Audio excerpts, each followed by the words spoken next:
a gravar alguns vídeos. Tô bem afastada das redes. Alguém quer compartilhar alguma coisa, algo da semana, algo que precisa compartilhar? Porque eu sei que vocês não se conhecem muito, né? Mas eu sei que todo mundo aqui tem grande conhecimento, já tem intimidade com Deus. Se alguém quiser falar algo...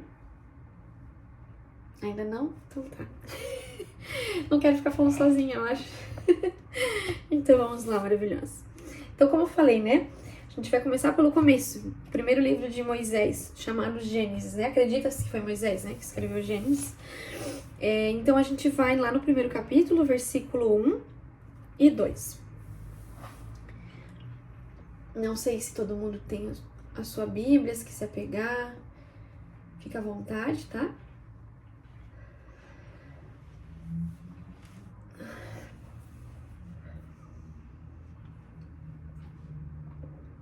Então, a Anitta abrindo. Sabe o que eu tenho aprendido, assim? O Espírito Santo, ele revela para cada um algo, às vezes, diferente, né? Por isso que esse grupo, ele é de comunhão. Porque, às vezes, o que o Senhor revela para mim, não revelou para você. Mas você, às vezes, vai ter outra revelação, né? Outro entendimento. Ou, às vezes, ouviu alguma pregação diferente e quer compartilhar, né? Mas, se eu ler amanhã, eu vou ter outro entendimento, outra revelação. Então, por isso que a palavra ela é viva, né? E o primeiro versículo é muito pequeno, muito simples, né? No princípio, Deus criou os céus e a terra. Aí, se eu olhar para isso, eu vou pensar assim, tá, mas o que eu posso aprender com esse versículo, né? O que Deus vai falar para mim nisso, né? Tá, no princípio, Deus criou os céus e a terra. Quando eu vou começar a analisar a palavra no todo, né, de Gênesis a Apocalipse, eu começo a encontrar palavras que complementam palavras, né? A Bíblia diz que a letra por si só mata. Então, se eu só ler o versículo, talvez não faça sentido, ou aquilo pode trazer um entendimento equivocado, se eu não entendo do contexto, se eu não sei o porquê se refere a essa palavra, né? Então, eu vou trazer algumas palavras, se vocês quiserem anotar e ir pesquisando e riscando, tá? Que estão conectadas com esse versículo. A gente vai lá no Salmo 102 primeiro. No Salmo 102, no versículo 25. Gente, a palavra de Deus é tão rica, tão poderosa e tão maravilhosa que a Bíblia diz assim: Pela graça sois salvo mediante a fé. E a fé vem pelo ouvir a palavra de Deus. Então a graça foi dada através da morte do Senhor, né? De Jesus. É de graça. Mas eu só recebo a graça mediante a fé. A fé é o ato de pegar a graça, né? Então, quando eu leio a palavra e eu escuto a palavra, eu tenho mais força de fé para pegar a graça. Por exemplo, domingo, quando vocês estão abrindo aí, eu tô falando aqui, né? Domingo eu fui no culto e o pastor pregou sobre o Espírito Santo. E olha só, eu já tenho conhecimento, eu já tenho entendimento, mas quando eu ouço a palavra, ela me dá força. Eu até acho que eu contei pra Amanda. Eu vim pra casa e eu não conseguia nem dormir. Aquela palavra ficou dentro de mim e eu fiquei refletindo ela no meu coração assim: Espírito Santo, tu é uma pessoa. O Espírito Santo é uma pessoa, ele é Deus, né? Deus não é 3 pessoas, é uma só. Mas o Espírito Santo é o Espírito de Deus e ele tá em mim. Só que na palavra, se a gente continuar depois ali, a gente vai ver, né, no versículo 2, a terra era sem forma e vazia, havia trevas sobre a face do abismo e o Espírito de Deus se movia sobre as águas.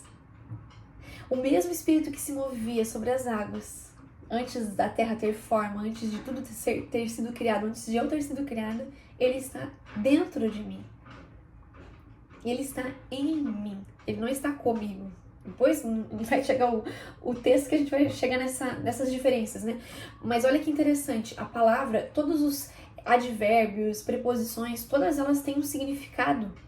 Porque, por exemplo, então, mas, porém, são palavras que querem dizer assim: algo acontece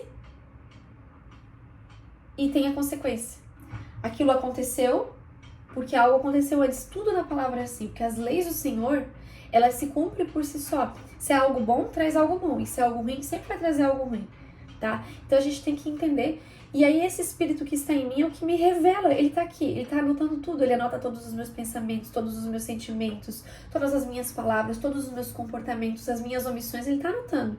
Se eu vou dormir e eu não me percebi, não me arrependi, não pedi perdão ao Senhor, às vezes, ou até a alguém, se eu magoei, tá lá anotado. É isso que a gente tem que começar a refletir, né, o tempo todo. Eu vou conversar com alguém, às vezes a pessoa até pode ter demônio, agir sobre alguma possessão, alguma... Enfim. Mas ela é um filha de Deus, que também tem o Espírito Santo. Se ela já acredita no Senhor, né? Se ela já recebeu Jesus como Senhor e Salvador. Porém, ele não consegue ter a ação dentro daquela pessoa. Porque ela não permite, por conta da brecha espiritual, a legalidade que ela já deu para o inimigo. Então, o inimigo tá liderando ali, mas o Espírito também tá ali. Então eu não posso esquecer que todo mundo tem, né? Que claro, que já acreditou, que já aceitou Jesus, né? O Espírito em si, tá? E esse Espírito me revela. E aí eu vou lá em Salmo 102. Diz assim, deixa eu só ver. Se as versões forem diferentes, vocês podem compartilhar, tá, gente? 102. Deixa eu ver aqui, mulheres. Aqui, ó. Em tempos remotos, né, ou seja, lá no passado, né, no princípio, lançaste os fundamentos da terra, e os céus são obra das tuas mãos. Então, quando eu vejo o versículo 1 de Gênesis e o Salmo 102, é o Senhor, através de Davi, né, através de quem escreveu o Salmo, acho que esse é de Davi, deixa eu só confirmar aqui. Salmo de... Aqui não confirma que é de Davi, o 101 é de Davi. Oração do aflito que desfalecido derrama sua queixa diante do Senhor. Mas muito provavelmente seja também dele, né? Ele traz de novo que foi Deus que criou o céu. Vocês vão entender quando a gente for ver nos outros versículos, tá? Daí agora eu vou em Neemias 6.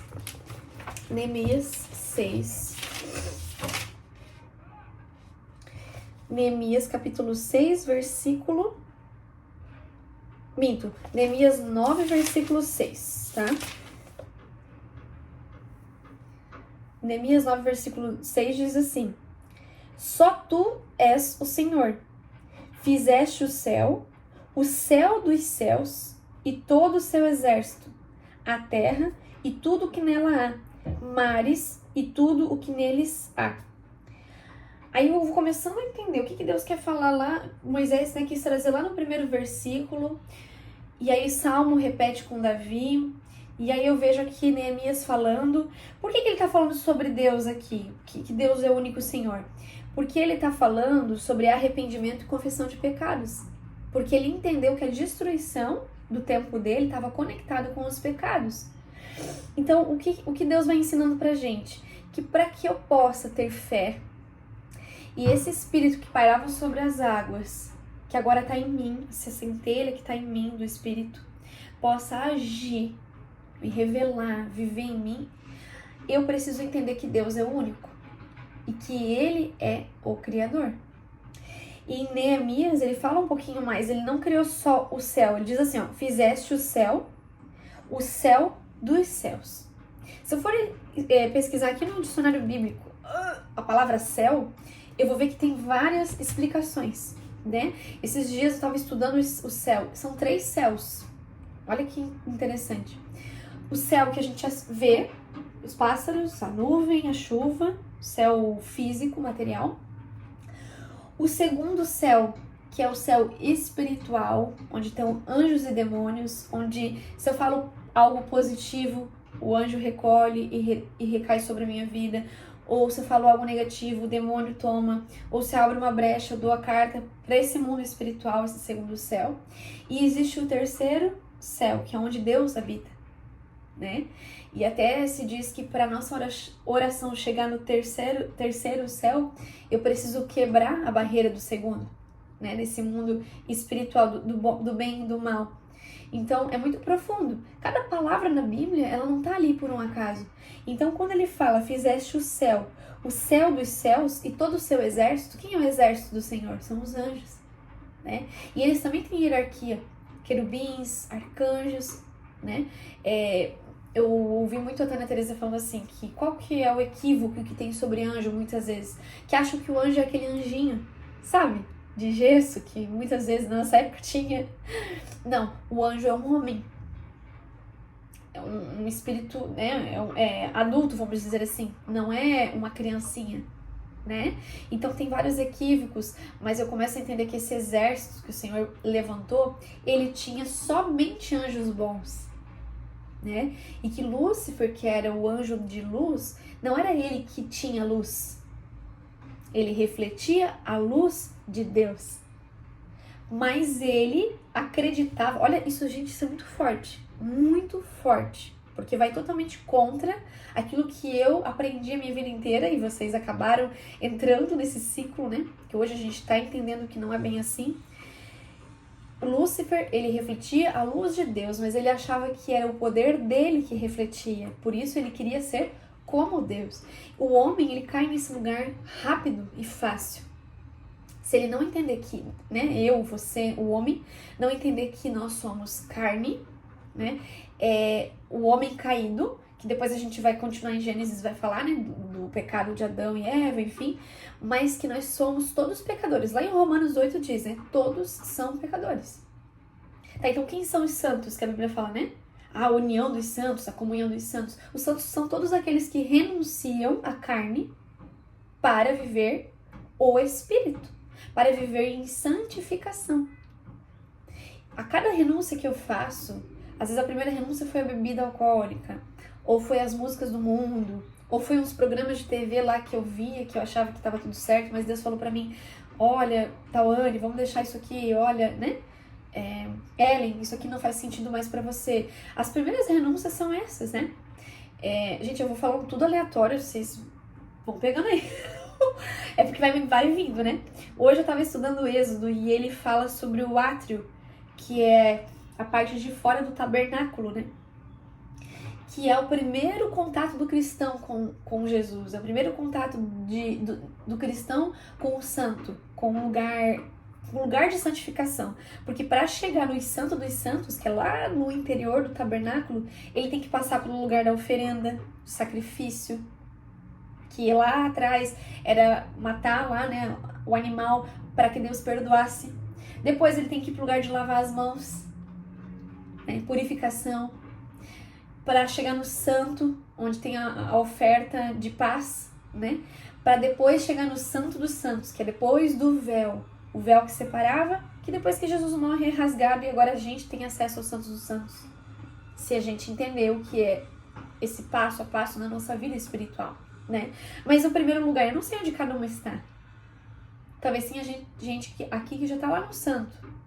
Tem gente que talvez já esteja no Santo dos Santos, mas talvez tenha pessoas que estejam no átrio ainda, que é esse lugar de renunciar a pequenas coisas. Parecem pequenas, né? Mas sempre são difíceis, né? Eu não sei vocês, tá, gente? Mas quando eu comecei a renunciar, assim, que foi da parte espiritual, eu lembro do chocolate, né? Pra mim, eu lembro que no primeiro dia, gente, parece ser bobo, mas eu conto, assim, as pessoas começam a entender. Eu abri o armário 15 vezes. Eu contei, fui lá abrir, ainda não posso. Aí fui fazer outra coisa daqui a pouco. Então, às vezes parece pequeno, né? Mas pra chegar, por exemplo, semana passada eu tava contando pra Amanda que a gente se reuniu na segunda. Eu tive 6 dias e meio de jejum só na água, né? Teve um dia que eu tomei água de coco e suco de melancia porque eu tava muito mal. Aí desceu pra mim, entendeu? As flechas ali estavam querendo que eu desistisse a todo custo, né? Mas pra chegar nos 7 dias, 6 dias, eu tive que passar pelo chocolate 15 vezes, abrir o armário, há 2 anos atrás. Entende? Então, eu não sei qual é o lugar que você tá, mas Deus nos chama a mostrar pra nós, não é pra Ele. Deus não precisa, entende que Deus não precisa do nosso sacrifício? Pode falar.